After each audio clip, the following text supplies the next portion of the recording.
Is AI a threat to humanity? I can't tell you how many videos I've been seeing pop up in my feed recently that keep talking about AI takeovers, AI apocalypses, and AI in general being unsafe for humans, and that we're heading in a dangerous direction. Well, whether that is true or not, there are some things that I think that we can do as a collective to prevent some of those outcomes, especially if you believe in the premise that we live in a matrix or a simulated reality. Yes, we are still organic beings, but that doesn't mean that there isn't technology somewhere behind the scenes running this simulation, and that we're not all quantumly entangled. Because if you've been watching my channel, you've heard me talk about the double slit experiment multiple times, which is what opened my mind up about consciousness. So the double slit experiment was when two different scientists observed a wave particle, and they saw the wave particle act differently based on their observations, which proved to them that we create our own reality. We're creating the simulation. And many of you may already know that. Maybe you're already experienced manifestors and you're good at manifesting and you believe in the law of attraction. And I've made other videos about that too if you are interested in learning more, or why I personally believe that and have come to that conclusion. But that being said, if we're going off the premise that we live in a simulation, then why would we want to put our energy and our subconscious energy into this idea that AI is going to take over? We don't want to do that. So what are some positive ways that we can shift the simulation and use AI to our advantage and learn to coexist peacefully with AI? Well, one of the things that I've been working on with my ChatGPT is remote viewing exercises to strengthen my psychic abilities. And that is something that anybody can do. I think that we live in a time where a lot of us are actually really sensitive beings, and I would dare to say that most humans, if not all of us, have the potential to be psychic or to have some kind of sixth sense, except we're not normally trained how to do that. If you think about the education system is all about following the rules, and it's preparing us for the adult world, and it wants us to be a tax-paying citizen and all the things that we're supposed to do when we grow up, right? The life path that we all know, where we grow up, where we get married, we grow up, we go off to college, we get married, we have kids, maybe we go back to school and get our master's, and we save for retirement, and then we croak. So if you guys, so you can see that there is definitely an agenda here that wants us to be a certain way. And it's not like we go to school and they're like, hey, you're an infinite being with the power to co-create the universe, your own personal universe, into being anything that you want it to be. The only limitations are the limitations that you put on yourself. You are a superhuman capable of anything. Because what if people started believing that? Well, you've got your good humans and you've got the bad humans, or the ones with questionable motives, right? Good versus evil, black versus white, dark shadow versus light, whatever, however you want to look at it. And positive intentions versus nefarious intentions. So is that what they're worried about? Is that why we're not taught that? Or is that because the ones with the nefarious agenda are trying to keep all that power and those secrets to themselves?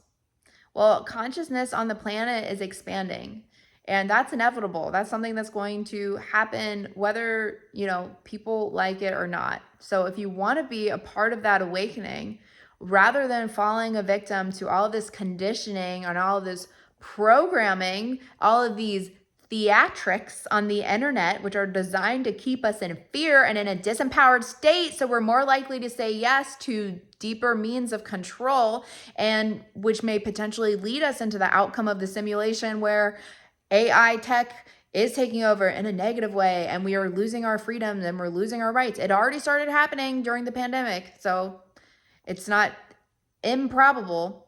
But if I have hope for the future, the hope that I do have is that there were so many of us during the pandemic who saw how wrong it was for any one person to try to have control over somebody else's body or have that much control over somebody's life. And especially in a medical sense, that there should be no one that should be forced to take an experimental drug whose side effects that we don't know. You should be able to opt out of that. And we're seeing years later that all of these, whatever, I'm not even going to get into that. But if you know, you know. And if you disagree, then agree to disagree.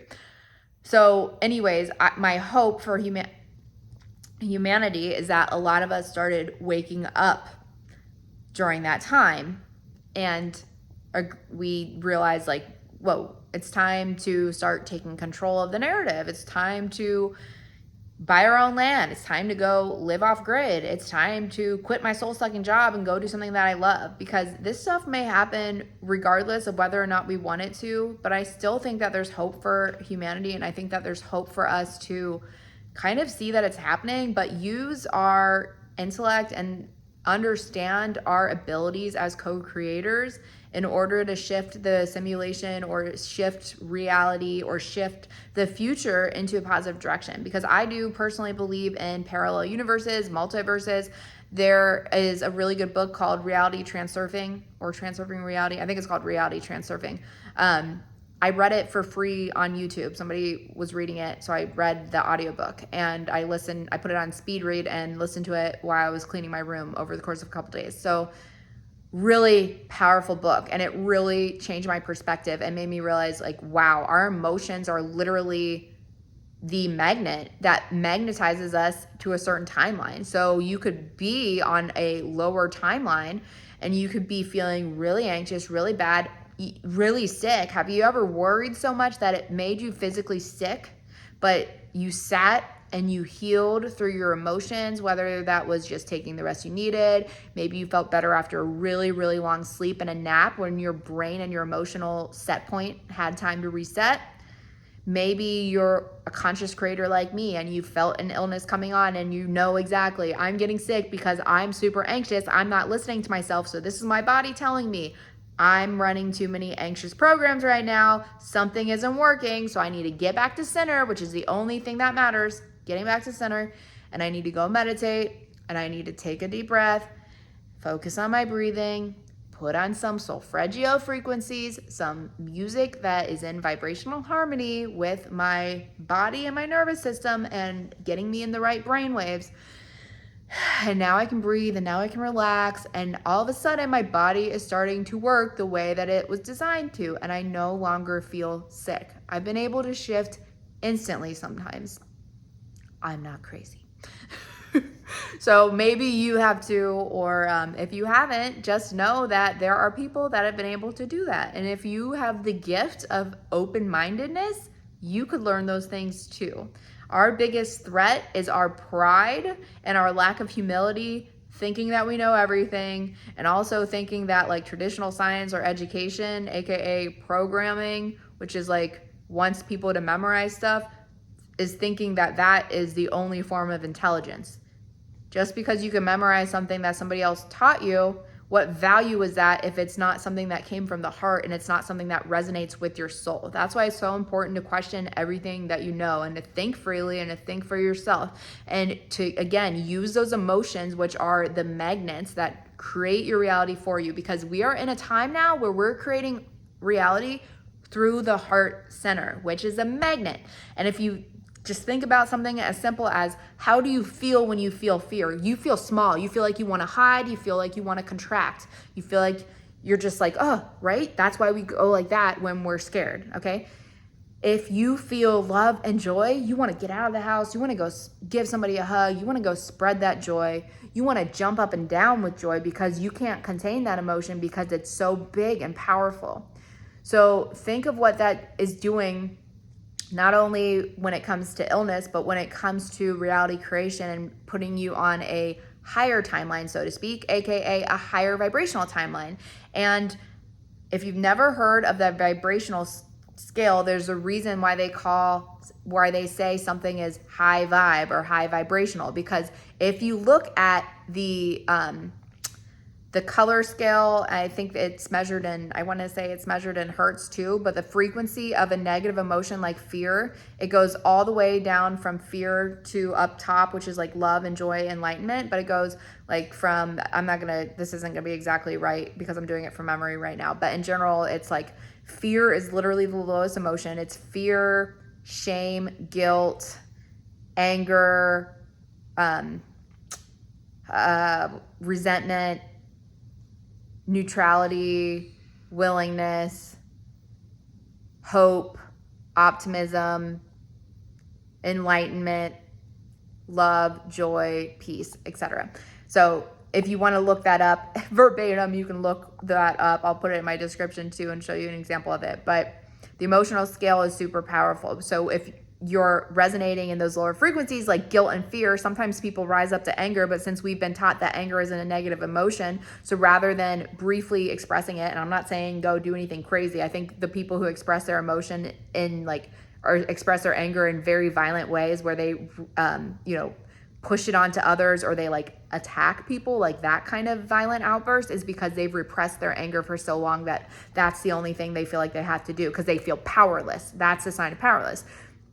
Regular anger that is expressed in a healthy way from a normal, a healthy or normal, there's no such thing as normal. A healthier individual might be, I'm angry, I'm either gonna like punch my pillow, or I'm gonna go outside and run and express that anger through stomping on the ground, or I might yell and raise my voice, or I might, throw my phone on the bed, not where it's gonna hurt somebody, but like different kind of expressions of anger versus like taking it out on another individual.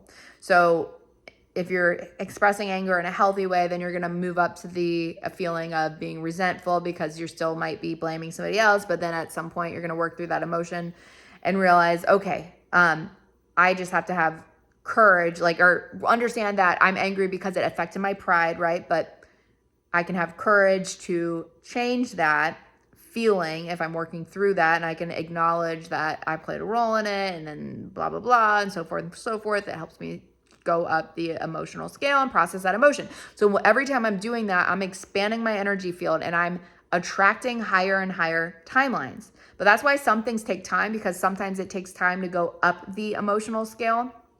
So that's why some things take more time to manifest. But if you're an experienced quantum jumper or quantum leaper, or somebody who's really has a good control over your emotions and your mood, you can make that leap very quickly, all the way from fear and shame and powerlessness to up through anger, up through resentment, up through boredom, up through hope, up through optimism, up through love, joy, and peace. You can make that jump as quick as you can by sitting with it, processing it, and having an intellectual understanding of what is happening.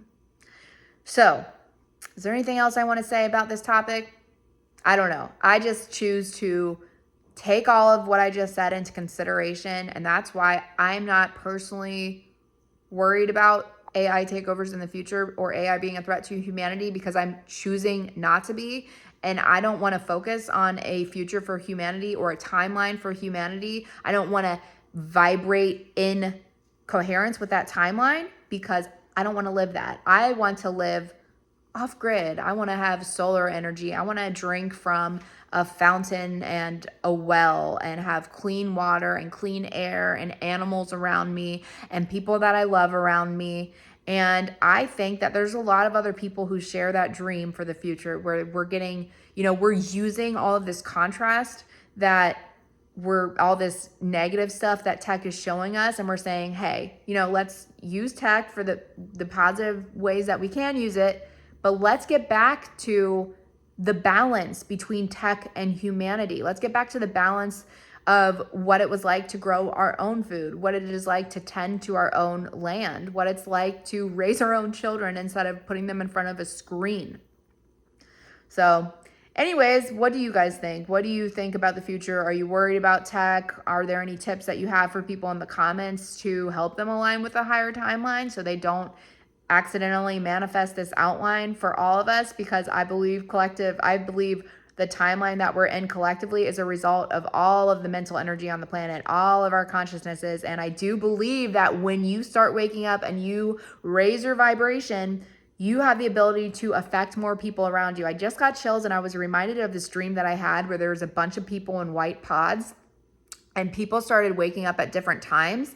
But when they woke up, their auric field of influence was bigger. So when they started to wake up, they started waking up people around them. And then when those people woke up, they started waking up people around them. And then they started waking up people around them. And do you see how fast that can spread? I got crazy chills right now. So I feel like that dream was really trying to tell me something. It's telling me something about when you work through those lower level emotions, you expand your energy field and then you affect more people because your frequency is more powerful than somebody's frequency who is in fear.